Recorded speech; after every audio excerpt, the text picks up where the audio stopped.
নমস্কার বন্ধুরা, আপনারা দেখছেন এই মুহূর্তে আপনাদের নিজের চ্যানেল, প্রিয় চ্যানেল, বাংলা চ্যানেল বাইশ বর্ধমান। আমি আজকে 5 নম্বর প্র্যাকটিস সেট নিয়ে আপনাদের সামনে হাজির হলাম। কাদের জন্য গুরুত্বপূর্ণ এই প্র্যাকটিস সেটগুলি, সেটা হচ্ছে এই মুহূর্তে যারা ডব্লিউবিপি কনস্টেবল বা লেডি কনস্টেবল পরীক্ষা দেবেন, সাব ইন্সপেক্টরি পরীক্ষা দেবেন, সে কলকাতা পুলিশের হোক বা সামনে যারা পিএসসির ফুড এসআই পরীক্ষা দেবেন বা ডব্লিউবিসিএস প্রিলিমিনারি পরীক্ষা দেবেন, তাদের সবার জন্য ভীষণভাবে গুরুত্বপূর্ণ এই সেটগুলো। ইতিমধ্যে আমার 4টে সেট আপলোড করা হয়ে গেছে। আজকে 5 নম্বর সেট, আগামীকাল 6 নম্বর পাবেন। এইভাবে প্রত্যেকদিন আপনারা একটা করে সেট পাবেন। যারা এর আগে আমার ভিডিও দেখেছেন তারা তো বুঝেই গেছেন, প্রতিদিন শর্ট ভিডিও পাচ্ছেন, ব্রড ভিডিও পাচ্ছেন। আজকে যারা আমার চ্যানেলে নতুন তারা একটু দেখতে থাকুন, আশা করি ভালো লাগবে। আজকের প্রথম অঙ্ক, একটা আয়তক্ষেত্রের দৈর্ঘ্য প্রস্থের 4 গুণ। এটা একটা কন্ডিশন। একটা আয়তক্ষেত্র কেমন আমি জানি না, কিন্তু যদি আয়তক্ষেত্রটা দেখতে এরকম হয় তাহলে তার দৈর্ঘ্যটা প্রস্থটার 4 গুণ। এবার প্রস্থকে যদি আমি তর্কের ক্ষেত্রে এক্স ভাবি, তাহলে দৈর্ঘ্যটা হবে তার 4 গুণ বা 4x।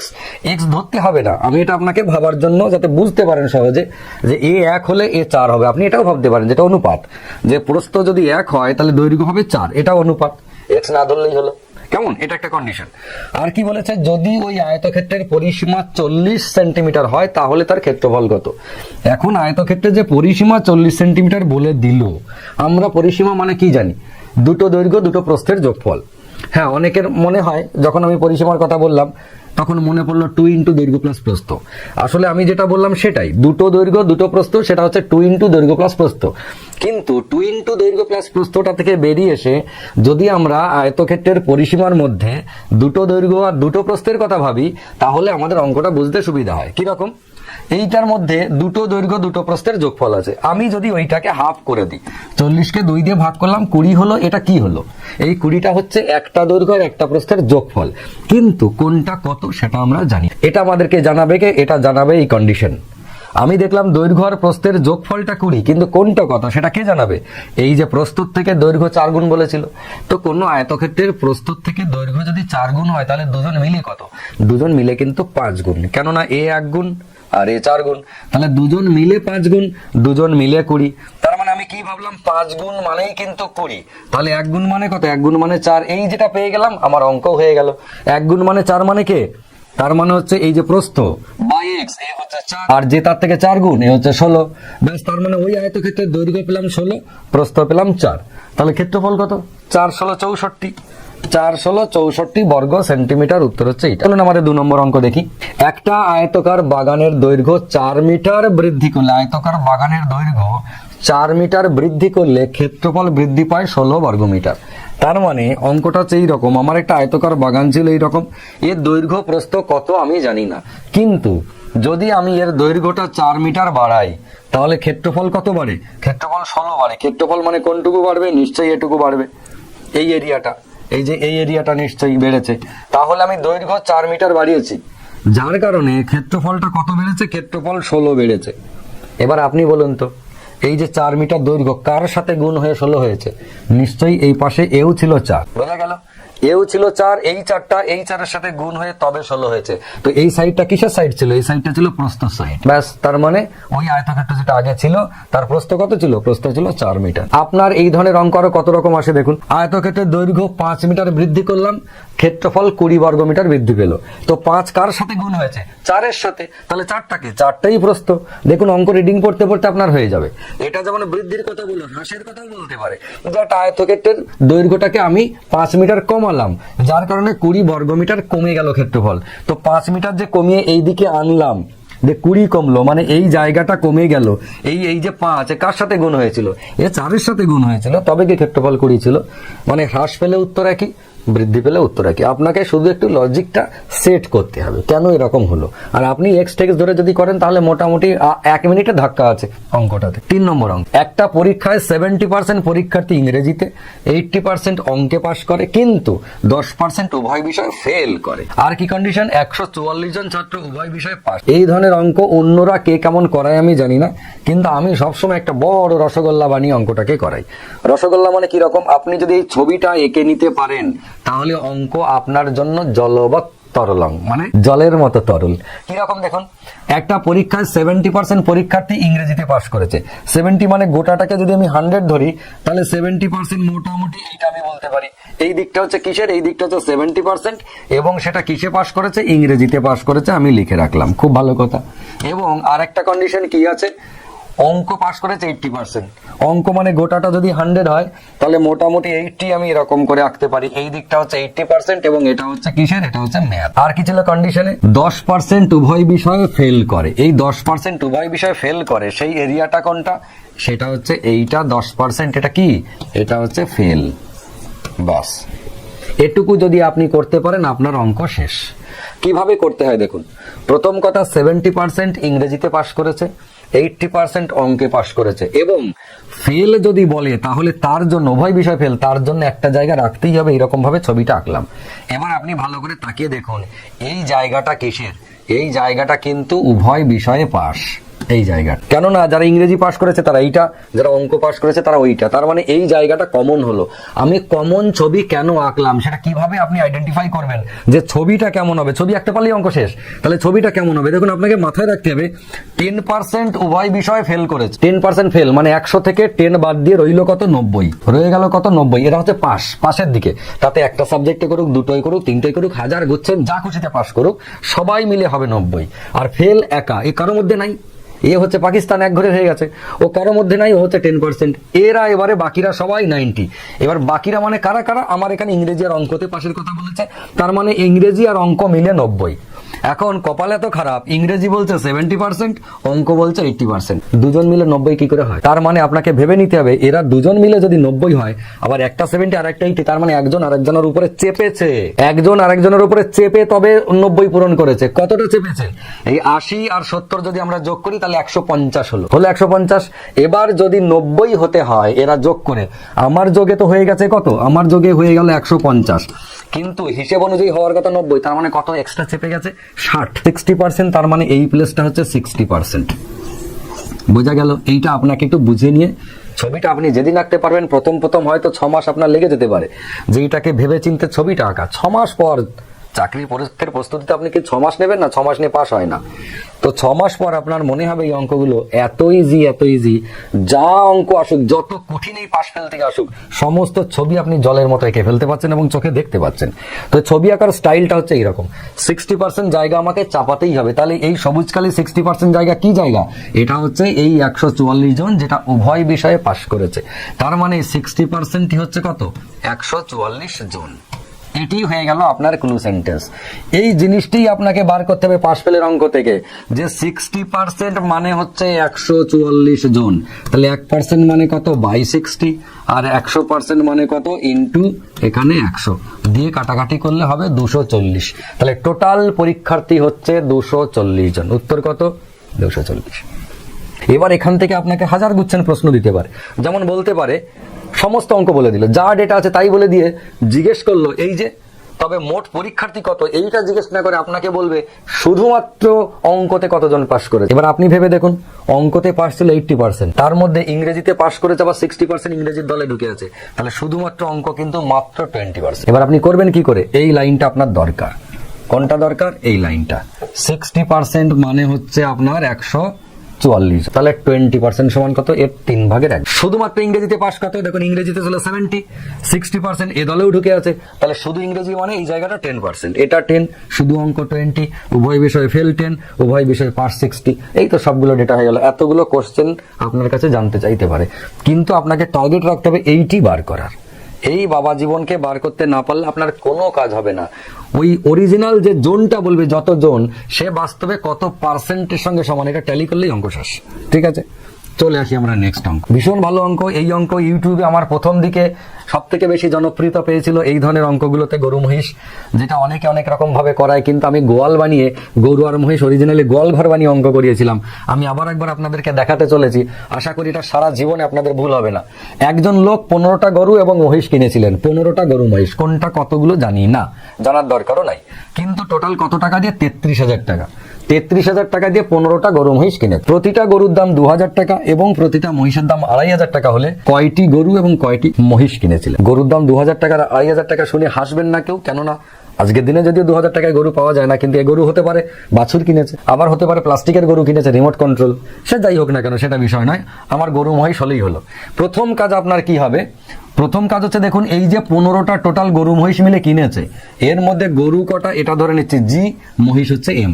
গরুর দাম কত? গরুর দাম হচ্ছে 2000 টাকা। মহিষের দাম কত? মহিষ হচ্ছে 2500 টাকা করে। টোটাল টাকা কত ছিল? টোটাল টাকা ছিল 33,000 টাকা। ভালো করে বুঝবেন এইটা। তার মানে 33,000 টাকা নিয়ে গরু এবং মহিষ কিনতে গিয়ে টাকার শর্টও পড়বে না, টাকা এক্সেসও হয়ে যাবে না, এমন ভাবে কিনতে হবে। আপনার প্রথম কাজ হবে গরুর দাম বা মহিষের দাম যেটা আপনার গুণ করে হিসাব করতে সুবিধা, আপনি ধরে নিন সবকটাই গরু কিনেছি, 2000 টাকা গুণ করতে সুবিধা। আমি ধরে নিচ্ছি সবকটাই গরু কিনেছি, তাহলে কটা ছিল জন্তু আমার? এই যে 15টা। তাহলে 15টা যদি 2000 টাকার জিনিস কিনি, তাহলে আমার চলে যাওয়ার কথা কত? 30,000 টাকা। 15টাই গরু কিনেছি 2000 টাকা দামে, তাহলে 30টাই আমার গরু হওয়ার কথা। এই 15টাই গরু মানে 30,000 টাকা চলে যাবে। বাজারে নিয়ে গেছিলাম কত টাকা? 33,000 টাকা।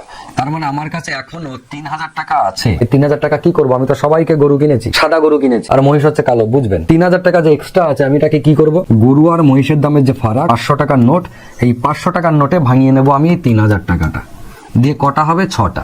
তার মানে আমার কাছে এখন কটা 500 টাকার নোট আছে। এই 500 টাকার নোট কি করব? যতগুলো আমি 15টাই যে গরু কিনেছিলাম 2000 টাকা দামি, আমি গরুর গায়ে 500 টাকা করে একটা করে নোট চিপকে দেবো। 6টা গরুর গায়ে 500 টাকার নোট চিপকে দিলাম, দিয়ে 6টা গরুকে মহিষে ট্রান্সফার করে দিলাম। তার মানে মহিষ ছিল 6টা, হয়ে গেল অঙ্ক। মহিষ 6টা, বাকি 9টা গরু, কারণ টোটাল হচ্ছে 15টা। বোঝা গেছে? কি করতে হবে দেখুন, আরো সহজ ভাবে বলে দিচ্ছি। আপনি মনে করুন এরকম করে 3টে 4টে 5টা আপনি গোয়াল ঘর করেছেন, 1টা 2টো 3টে, 3 5 15টা। যতগুলো আপনি গরু মহিষ কিনবেন ততগুলো গোয়াল ঘর বানিয়ে নিলেন। 15টা ঘর কেটেছি মানে 15টা গরু আর মহিষ কিনে এনে ভরে দেবো। প্রথম কাজ হবে দেখুন, আরো সহজ মনে হবে, যেটা আমি ইউটিউবে দেখেছিলাম। প্রথম কাজ হবে প্রত্যেকটা ঘরে 2000 টাকার গরু আপনি ভরে দিন, প্রতিটা ঘরে। ব্যাস, সবকটা ঘরে আমি গরু ভরে দিলাম। দিয়ে আমি 15টা ঘরে গরু চলে গেল মানে কত টাকা চলে গেল? 15টা ঘরে গরু চলে গেল মানে আমার 30,000 টাকা চলে গেল। আমি নিয়ে গেছিলাম ক টাকা? 33,000 টাকা। এক্সট্রা রইল কত? 3,000 টাকা। গরু আর মহিষের দামের ফারাক কত? 500 টাকা। 500 টাকার নোটে ভাঙিয়ে 6টা আমি 500 টাকার নোট পেলাম। যেই আমি 500 টাকার নোট 6টা পেলাম, অমনি কি করলাম? 6টা ঘরে আমি 500 টাকা দিয়ে চলে গেলাম। 6টা ঘরে 6টা 500 টাকার নোট হয়েছিল, তাহলে 6টা ঘরে এখন কত টাকা হলো? 6টা ঘরে এখন 2,500 টাকা করে হলো। তার মানে এই 6টা ঘরে এখন মহিষ রইলো, বাকি সব কটা গরু পড়ে রইল। বোঝা গেছে? তার মানে আমার 6টা হচ্ছে মহিষ, 9টা হচ্ছে গরু। আমাদের পরের অঙ্কটা খানিকটা সেই রকমের, কিন্তু আমরা একটু অন্য স্টাইলে করব। অন্য স্টাইল মানে কি রকম? একজন লোকের কিছু মুরগি এবং কয়েকটি গরু ছিল। মুরগি আর গরু ছিল, খুব ভালো কথা। WBP তে পরীক্ষা যদি আসে তাহলে এগুলোকে চিড়িয়াখানায় পাঠিয়ে দেয়। চিড়িয়াখানায় পায়রা আর বাঘ, মুরগি, গরু সব চিড়িয়াখানায় থাকে, কিন্তু আমরা করছি লোকের ঘরেই দিয়েছি। ঠিক আছে, লোকের ঘরে কিছু মুরগি এবং কিছু গরু ছিল। যদি তাদের মাথার মোট সংখ্যা 48 হয়, মাথার মোট সংখ্যা মানে কতগুলো জন্তু? তার মানে জন্তু হচ্ছে 48। বোঝা গেল? যতগুলো মাথা মুরগি এবং গরু মিলে, তার মানে এটা হচ্ছে মুরগি, এইদিকে লিখলাম গরু। ঠিক আছে, মুরগি আর গরু। এখানে কাউ লিখছি না আমি, গরুই লিখছি, গরু ফর জি লিখলাম। তাহলে মুরগি আছে এবং গরু আছে কটা? টোটাল 48টা। বুঝে নিলাম মাথা 48 মানে দুজন মিলে 48, কিন্তু তাদের পায়ের সংখ্যা 140। প্রচুর পরীক্ষা আসে, বিভিন্ন জন বিভিন্ন স্টাইলে অঙ্কটা করে। আমি একটু অন্য টাইপে দেখানোর চেষ্টা চালাচ্ছি, সামান্য একটু অন্য টাইপ। সেটা হচ্ছে এদের এক একটা করে মাথা, তার মানে 48টা যদি জন্তু হয়, এদের দুজন মিলে 48টা, কিন্তু কোনটা কতগুলো জানি না। আমি ধরে নিচ্ছি মুরগিরও 2টো পা, পায়ের সংখ্যা, এটা হচ্ছে পায়ের সংখ্যা। মুরগিরও 2টো পা এবং গরুরও 2টো পা। যদি হতো তাহলে কেমন হতো বলুন? মুরগিরও 2টো পা, গরুরও 2টো পা, কিন্তু গরুর আর 2টো পা এক্সট্রা আছে, আর 2টো পা এক্সট্রা আছে। আমি শুধু এইটুকু ভাবছি যে মুরগিরও 2টো, গরুরও 2টো, কিন্তু গরুর এক একটা গরুর 2টো করে পা এক্সট্রা। এটা আপনি একটু মাথায় রাখুন। যদিও আপনি জানেন, আমি জানি গরু 4টে করে পা হয়, কারো যদি কাটা ছেঁড়া থাকে পা তাহলে আলাদা বিষয়, ন্যাচারালি 4টে করে হয়। এবার কি হয়েছে দেখুন, যদি আমি ভাবি যে এদের প্রত্যেকেরই 2টো করে পা, ভাববেন যদি প্রত্যেকেরই 2টো করে পা ভাবি, তাহলে 48টা জন্তু ছিল, 2টো করে যদি পা হয় তার মানে 96টা পা হওয়ার কথা ছিল, কিন্তু পা কটা? 140টা। তার মানে কটা পা আমার এক্সট্রা? তার মানে আমার 44টা পা এক্সট্রা আছে। এখনো পর্যন্ত আমি কি করেছি? প্রত্যেকটা গরু এবং প্রত্যেকটা মুরগিকে 2টো করে পা লাগিয়ে দিয়েছি, দিয়ে 48টা জন্তু ছিল, 48 দিয়ে 96টা পা আমার খরচ হয়ে গেছে। এখনো দেখছি আমার কাছে 44টা পা এক্সট্রা আছে। তখন আমি কি করব? এই 44টা পা, এক একটা গরুর জন্য এক্সট্রা কটা করে পা ছিল? 2টো। তাহলে এই যে এক্সট্রা পা হয়েছে, একটা গরুর জন্য যদি 2টো পা হয়, খেয়াল করবেন, একটা গরুর জন্য যদি 2টো পা এক্সট্রা হয়, তাহলে এই যে 44টা পা এক্সট্রা হয়েছে কটা গরুর জন্য? তার মানে 22টা গরুর জন্য। ব্যাস, তার মানে গরু রইলো কটা? 22। দিয়ে যেই আমি করলাম গরু বেরোলো 22টা, উত্তর করে দিলাম, অমনি আমি মুরগি হয়ে গেলাম। কেন মুরগি হলাম? কেননা পরীক্ষার কোশ্চেনে কতগুলো মুরগি আছে জানতে চেয়েছিল। আমি গরু বার করে মাথা ঠিক ছিল না, পরীক্ষার হল টেনশনে ছিলাম, এত কষ্ট করে আমি গরু বার করলাম, এই যে এক্সট্রা পা কত ভণ্ডামি করে গরু বার করেছি, ব্যাস গরু উত্তর প্রথমেই পেয়েছি, দাগ দিয়ে দিয়েছি, ব্যাস পরীক্ষা হল থেকে বেরিয়ে মাথার চুল ছিঁড়ে নিলাম এক গাদা। কটা? 44টা চুল ছিঁড়ে নিলাম মাথার। মাথায় রাখতে হবে আমি বার করলাম কি আর আমাকে বার করতে বলেছে কি। আমাকে চেয়েছে মুরগি, মুরগি না করে নিজেই মুরগি হয়ে গেছি। তার মানে এই 22টা যদি গরু হয়, টোটাল ছিল 48টা, তার মানে 26টা হচ্ছে মুরগি। এই 22টা ক্রস একটু মাথায় রাখবেন, তা নাহলে কিন্তু এত কষ্ট করার পরেও নিজে মুরগি বার করতে না পেরে মুরগি হয়ে যাবেন। নেক্সট, একটা সংখ্যা এবং তার অনন্যকের যোগফল 2 হলে ওই দুটি মানের পার্থক্য কত? খুব পরীক্ষায় আসছে, এখন দেখছি খুব আসছে বিভিন্ন পরীক্ষায়। একটা সংখ্যা এবং তার অনন্যকের যোগফল। এবার অনন্যক কি জিনিস সেটা যদি আমরা না জানি, যারা অনন্যক জানে না কি জিনিস, তাদের জন্য অঙ্কটা করা কঠিন। অনন্যক মানে হচ্ছে ইংরেজিতে বলে রেসিপ্রোকাল। রেসিপ্রোকাল মানে অনন্যক, মানে কিরকম, কোন একটা সংখ্যার অনন্যক হচ্ছে 1/, সেইটা। তার মানে 2 এর অনন্যক কত? 2 এর অনন্যক হচ্ছে 1 এর 2। ঠিক আছে, x এর অনন্যক কত? x এর অনন্যক হচ্ছে 1/x। যদি আমরা বলি 2 এর 3, এর অনন্যক কত? এর অনন্যক হচ্ছে 3/2। উল্টোটা কেন? 1/, সেটা করলেই তো উল্টে যায়। এই যে 2 এর 3 এর অনন্যক হচ্ছে 1/2 এর 3, তো 1/2 এর 3 মানে কিন্তু 3 এর 2, তো আমরা উল্টে 3 এর 2 লিখে দিলাম। তাহলে একটা সংখ্যা তার অনন্যক একে অপরের উল্টো, ভগ্নাংশটা লব হরে চলে যাবে, হর লবে চলে আসবে। ঠিক, তাহলে আমাদের বলছে একটা সংখ্যা এবং তার অনন্যকের যোগফল 2। পৃথিবীতে এমন কোনো সংখ্যা নেই যে সংখ্যা এবং তার অনন্যকের যোগফল 2 হবে। যদি হতে হয় তাহলে সেই সংখ্যাটা কেবলমাত্র 1। সংখ্যাটা 1 এবং সংখ্যাটার অনন্যক কত?